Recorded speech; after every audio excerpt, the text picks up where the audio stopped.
Hey, I'm so glad you stopped by. Now, welcome to A Dose of Reality, and especially to all those protesters out there, because you no longer have to put yourself, your family, or your friends in jeopardy during protests. We've fixed all that. Did you know that our governments are the ones who sign the agreements that allow everything that happens to us in our countries?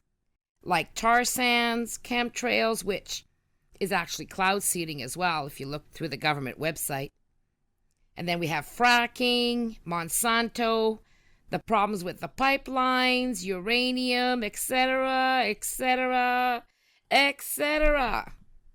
And including the international trade deals that allows other countries through the World Trade Organization, WTO, to sue our countries, provinces, and communities left, right, and center if we shop local in our own provinces. Imagine that! Can you believe it?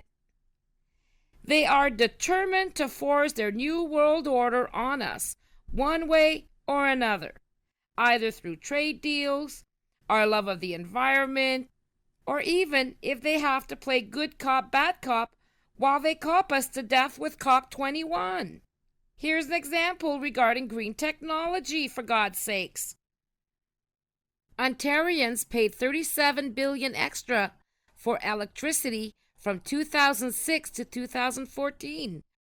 The Star reports Ontario's electricity consumers are being zapped for tens of billions of dollars due to overpriced green energy, poor government planning, and shoddy service from Hydro One, says Auditor General Bonnie Lysyk. In her annual report, she concluded ratepayers forked out $37 billion, more than necessary, from 2006 to 2014, and will spend an additional $133 billion by 2032 due to global adjustments. Electricity fees on hydro bills. Now, this is because of global governing. Wake up! This is ridiculous. This makes no sense. And now the World Trade Organization is suing Ontario. We need to wake up. We are being sued over it? Come on! How many times do we have to pay for our energy? We already paid it a long time ago, and we still have to keep paying for it. Where's the justice in that? Now, this document was provided by citizens.org, bless their hearts. Okay, let me read through this. The WTO ruling, in its November 2012 ruling, the WTO panel found that, as alleged by Japan and the EU, the domestic content requirements in Ontario's program violate Article 3.4 of the GATT by granting more favorable treatment to renewable energy equipment produced in Ontario than to renewable energy equipment produced abroad. Therefore, the panel also found that the FIT provisions violate Article 2.1 of the TRIMS as an investment measure inconsistent with GATT Article 3. The panel did not agree with Canada's argument that its feed-in tariff program was a government procurement policy not subject to the anti-discrimination clauses of the GATT. This is because the panel found that the Ontario government's purchase of electricity was with the view to commercial resale, since the procurement electricity was then sold to Canadian customers, as is standard for public utilities. Under GATT Article 3, the only way that a government can favor domestic products... Now, listen to this carefully. I'm going to reread this. The only way that a government can favor domestic products in procurement policies is if the procurement is not with a view to commercial resale. The panel's interpretation is worrisome for clean energy policies. It means that a public utilities procurement of electricity from an electricity generator, as long as it charges a fee for usage of the electricity, is not under the WTO considered government procurement and will not therefore be exempt from GATT Article 3 national treatment obligations. In the vast majority of the world's public energy utilities, which indeed charges fees for electricity, are seen as being obliged to comply with GATT restrictions against local sourcing for electricity generation. Then, WTO rules present an enormous hurdle to the transition to a clean energy economy. You hear the doublespeak here? See how they lie? The WTO is behind COP21. Do you see the reality here? Or will you remain blinded by their forked tongues? And to further remain blinded by their carefully crafted words to keep you in bondage to debt slavery forever. Now, the link to the WTO documents can be found here. Now, what do you want? What is it that we want to do with this? What are we going to do about it? Now, get this through your head.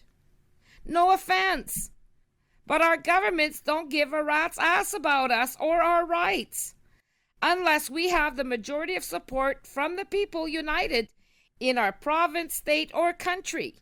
Face it, we have nothing unless we unite and actually be on the same page. Now, imagine public utilities should never have been part of these deals. What business do they have within a country's personal utilities and their own creation? So if we do anything in our communities to try and save money, we're going to be charged and sued. So imagine, whatever we try to do, they're going to get us one way or another. What are you going to do about it? What are we going to do about it? I'm very upset, aren't you? Think about this. You want to do little communities in your neighborhoods? Try and help feed everybody? Forget it. If that's part of the trade deals, you can't produce food either. You can't sustain yourself. They're going to come up with their own laws. Just like Kathleen Wynne in Ontario. Hydro One, the public utility, was supposed to be investigated by the Auditor General and the Ombudsman. During their investigation, they were stopped. Over 11,000 people is trying to sue Hydro One, made complaints to the Ombudsman. There's a class action lawsuit begun. Kathleen Wynne turned around and created new laws. Some crook she turned out to be, huh? Who has to pay for this in the end? It's all of us. We have to sue ourselves. Imagine that. What is wrong with us? Are you awake now? Well, just how upset am I? Not that much, but this was to make a point. And the point is, can we turn this around? Absolutely.